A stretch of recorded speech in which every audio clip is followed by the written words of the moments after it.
Welcome to the deep dive. Today, we're taking a look at something really important: how to actually cultivate happiness in your marriage. Yeah, it's a journey, isn't it? Not just a destination. Exactly. We've dug into quite a bit of expert advice, some research too, to pull out actionable insights for, fostering a more joyful partnership. And the mission today is really to unpack those key things that work together. Right. We're focusing on things like emotional connection, respect, communication, and even intimacy, though we'll zero in mainly on the first three today. They're Mhm. all linked. They absolutely are. You can't really have one without the others working well. It's like Yeah. like interconnected gears. Nicely put. Okay, so let's start with emotional connection. One really fascinating concept was these emotional calls. Ah, yes, those small bids for connection. Yeah, tiny things, right? Like just a comment about something or even a sigh. And the research is pretty stark. It is. Healthy couples respond positively. What was it, like 86% of the time? A whopping 86%, Yeah. compared to only 33% for couples who are struggling. That's a huge difference. It really highlights how crucial just noticing and turning towards those bids is. Mhm. It's not about big dramatic moments all the time. So true. And related to that is understanding her inner world. Mm-hmm. Her thoughts, feelings, her whole perspective. It's about really getting her. And it's not static, is it? It's something you have to keep learning. Absolutely. An ongoing process. And super important during disagreements. The goal should be understanding, not just, Not just winning the argument. yeah, Yeah, that's a tough one sometimes. it is, but vital, which Yeah. sort of leads into the we mentality. Right. Prioritizing the relationship itself in decisions, not just me or you, but us. Exactly. And those small, consistent sacrifices or efforts, making the coffee like you mentioned, maybe planning a date night, even just actively listening. They build trust, right? Like Well, little deposits. precisely. They signal we're a team. That builds security and connection. Foundational stuff. Okay, let's shift gears a bit. Respect and appreciation. Huge. Our sources really hammered home that respect. Well, it might even be more critical than love for the long haul. That's a strong statement. More than love. Well, maybe not more, but equally foundational.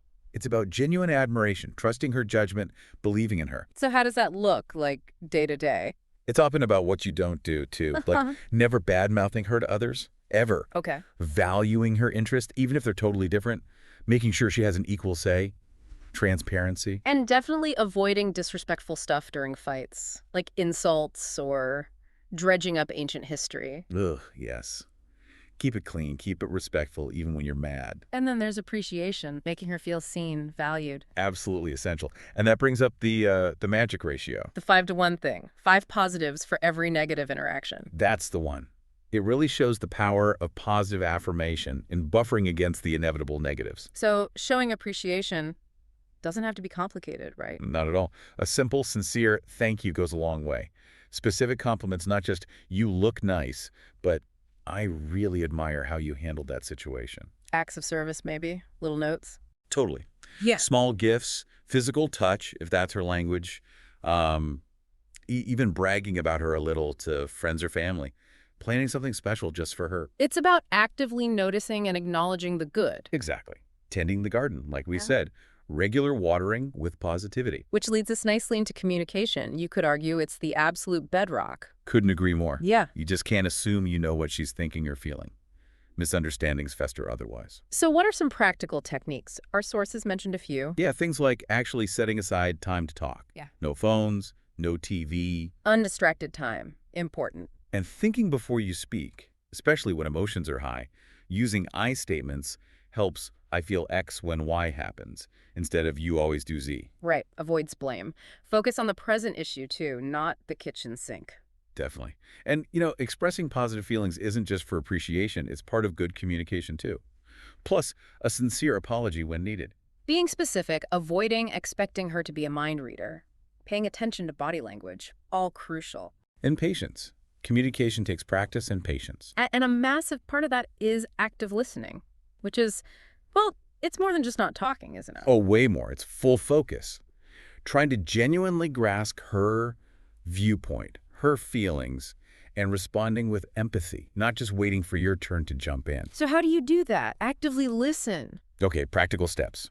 Put distractions away. Make eye contact. Show you're engaged nodding. Maybe short verbal cues like, uh-huh, or, okay. Ask questions to clarify. Yes. So, if I understand correctly, you're feeling, or paraphrasing back what you heard, reflecting the emotion too, it sounds like you felt really frustrated. And avoiding the pitfalls, like Mm. interrupting, criticizing, debating every point, or jumping in with solutions unless she asks. Exactly. Sometimes people just need to be heard and understood, not fixed. Makes sense.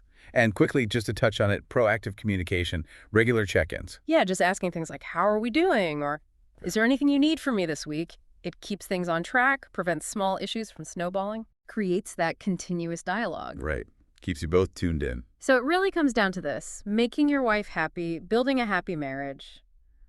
It's not a one-off task. It's definitely an ongoing journey. Absolutely. It's Yeah. about consistently nurturing these pieces, the connection, the respect, the communication. They all feed into each other. They really do. Focusing on them together cultivates that lasting joy we're all hoping for. A strong, resilient partnership. That's the goal. So here's something for you, our listener, to mull over. Thinking about these areas: emotional connection, respect, communication. Which one feels like it needs a bit more attention in your relationship right now? And maybe what's just one small, actionable thing you could do, maybe even today, to strengthen that specific area? Just one small step. Thanks for taking this deep dive with us today.